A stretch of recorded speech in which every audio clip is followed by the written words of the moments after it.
ciel étoilé a été classé patrimoine mondial de l'humanité.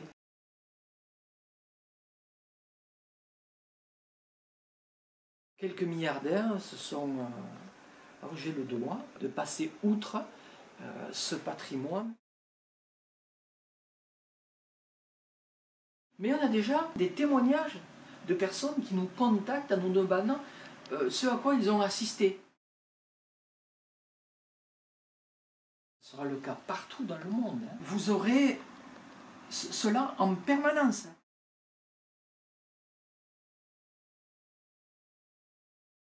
On est en train d'obstruer ce ciel étoilé, ces fameux satellites 5G. Certains veulent pouvoir créer, grâce à ces satellites, des messages publicitaires dans le ciel. Et on a vu ce train de satellites nous passer au-dessus de la tête, et on a été absolument effarés de voir ce spectacle en plein centre-ville avec la luminosité ambiante.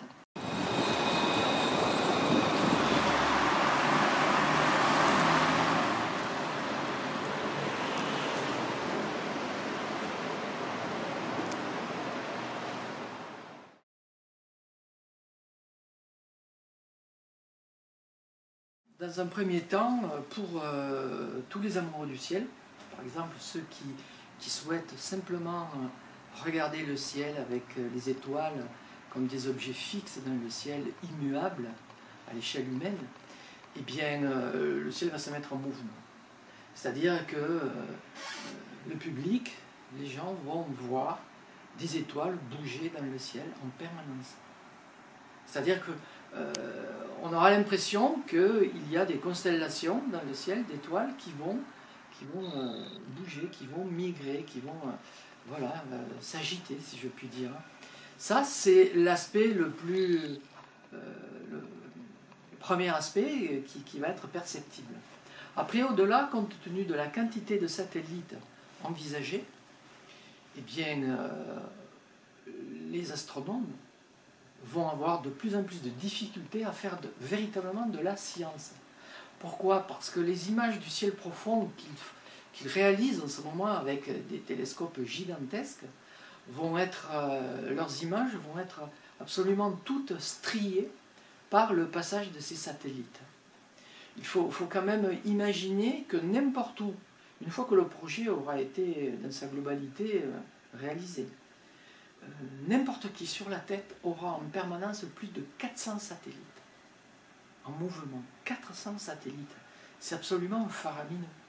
Et donc voir des étoiles un petit peu comme, on va dire, la luminosité des étoiles qui composent par exemple la Grande Ourse, bouger dans le ciel, comme cela, ça va rayer les images scientifiques. Et donc il sera absolument assez difficile, je vais dire, à les extraire de ces photos, de ces images-là, pour pouvoir faire de la science, c'est-à-dire faire de l'analyse derrière, qu'elle soit spectroscopique ou photométrique ou astrométrique, parce qu'on aura sans arrêt des objets qui vont donc perturber ce travail scientifique de fond que réalisent les astronomes depuis maintenant qu'ils observent le ciel, avec des instruments modernes. Voilà, donc c'est vraiment un domaine qui va être gravement perturbé par ces satellites. Et bon, je vous ai préparé pour tout à l'heure, là, si vous le souhaitez, vous montrer quelques images, vous expliquer comment nous, en tant qu'astronomes amateurs, et ce sera le cas partout dans le monde, hein, je dis bien partout dans le monde, nous travaillons avec aujourd'hui des caméras modernes, des caméras à capteurs numériques, pour pouvoir extraire des objets du ciel profond, hein, avec le maximum d'efficacité, mais on est absolument effaré par ce qui nous arrive, parce qu'en fait, on est en train de mettre des briques devant le ciel étoilé. On est en train d'obstruer ce ciel étoilé au travers de la pollution lumineuse, mais également de ces fameux satellites 5G.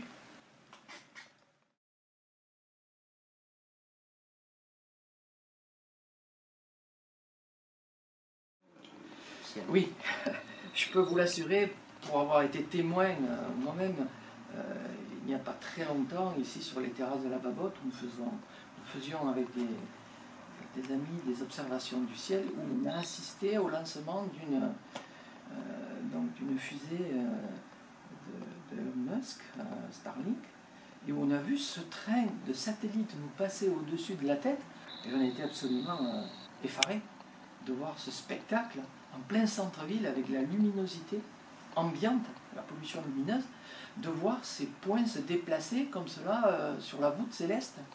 On a vu ce train comme ça, une soixantaine de satellites, c'était bon, vraiment extraordinaire à voir et vraiment pas habituel, quoi.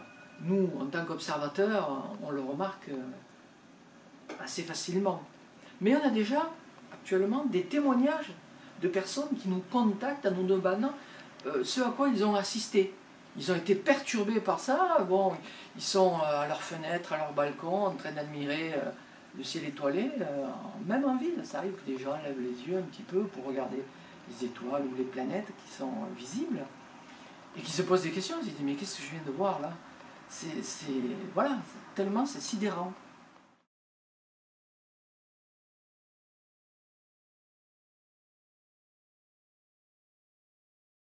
Comme je vous l'ai dit, en fait, vous aurez des points lumineux dans le ciel équivalents aux étoiles principales observables telles que l'on voit au niveau des constellations habituelles, hein, des étoiles de luminosité de la Grande Ourse, par exemple, voire d'Orion.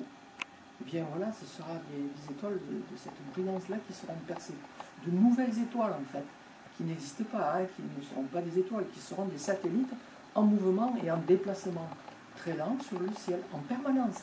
C'est ça que nous allons avoir. Mais compte tenu de la quantité de ces objets, vous aurez pas du tout la possibilité de faire, par exemple, une image telle que j'ai dans le dos, là, qui nécessite plusieurs minutes de pause, hein, donc sur de longues périodes de temps, sans avoir ces stries qui vont parcourir. Là, cette image-là, dans quelques mois, quelques années, ce sera absolument impossible pour un astronome amateur, un amoureux du ciel, de faire ce genre d'image-là. Et au-delà, compte tenu du nombre envisagé, l'horreur absolue voudra que eh bien, vous aurez cela en permanence. Et surtout, une période, là on a calculé à peu près ça, les astronomes ont commencé déjà à faire des projections. De mai à août, vous aurez en permanence toute la nuit ce genre de phénomène. Il n'y aura que lors des périodes hivernales, en fonction de la position du soleil derrière l'horizon, qu'on aura peut-être des petits créneaux où le ciel semblera relativement noir et sans objet, mais en réalité, ceux qui travaillent sur le ciel au travers d'instruments de télescope avec des caméras CCD ou autres, ou des appareils photonumériques, auront toujours, parce que les capteurs sont ultra performants aujourd'hui, verront ces objets-là défiler devant leurs images. Et ce sera extrêmement difficile de les extraire. Un amoureux du ciel qui va photographier une galaxie, par exemple, pour essayer de voir s'il y a une étoile qui a explosé au sein de cette galaxie. Eh bien, pendant son temps de pause, hein, s'il pose pendant demi-heure, trois quarts d'heure, cumulées, par tranche de 2-3 minutes, il aura toutes ces images polluées. Comment va-t-il faire pour avoir une image intègre sans ces objets-là? Ce sera absolument impossible. Ou alors, créer de nouveaux logiciels capables de pouvoir éliminer ça, mais ça va demander un travail colossal et des compétences qu'il va falloir découvrir, qu'il va falloir mettre en œuvre, qu'il va falloir... Et ça, ça fait peur à énormément de gens, quoi.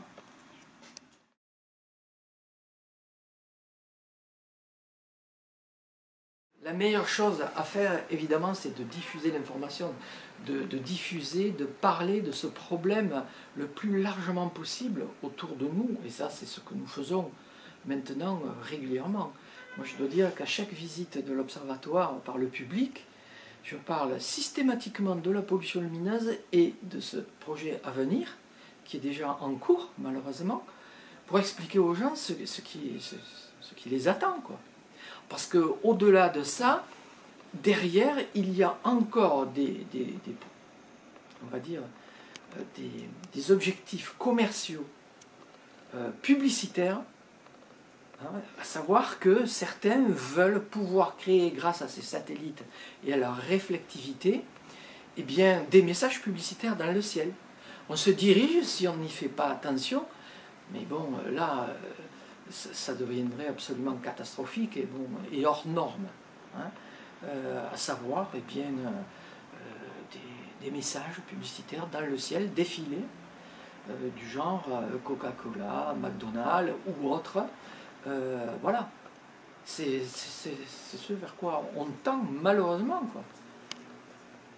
Parce que, voilà, quelques milliardaires se sont arrogé le droit de faire ce qu'ils veulent et de passer outre ce patrimoine de l'humanité. Le ciel étoilé, qu'on le veuille ou non, a été classé par l'ONU patrimoine mondial de l'humanité. Et voilà, il y a un non-respect des règles et des lois. Donc là, tout ça, je pense, va, dans les prochains mois et les prochaines années, je l'espère, va évoluer dans un sens où l'on va restreindre et l'on va peut-être, je l'espère, enfin, c'est le souhait qu'on a tous, que ça ne se produise pas, quoi, qu'on puisse mettre le haut là, parce que véritablement on va transformer ce rapport de l'homme à l'univers et au cosmos. On ne verra plus le ciel comme il était à l'origine de l'humanité, et on n'aura peut-être plus ce recul, ce questionnement face au monde cosmique. C'est une question philosophique fondamentale qui habite l'humanité depuis toujours. Quelle est notre position dans l'univers? Pourquoi on est là? C'est quoi ce que je vois dans le ciel? Ça correspond à quoi? Pourquoi c'est là? Pourquoi moi je suis là? La Terre, le Soleil, toutes ces interrogations que nous avons tous, plus ou moins, eh bien, qui risquent de disparaître.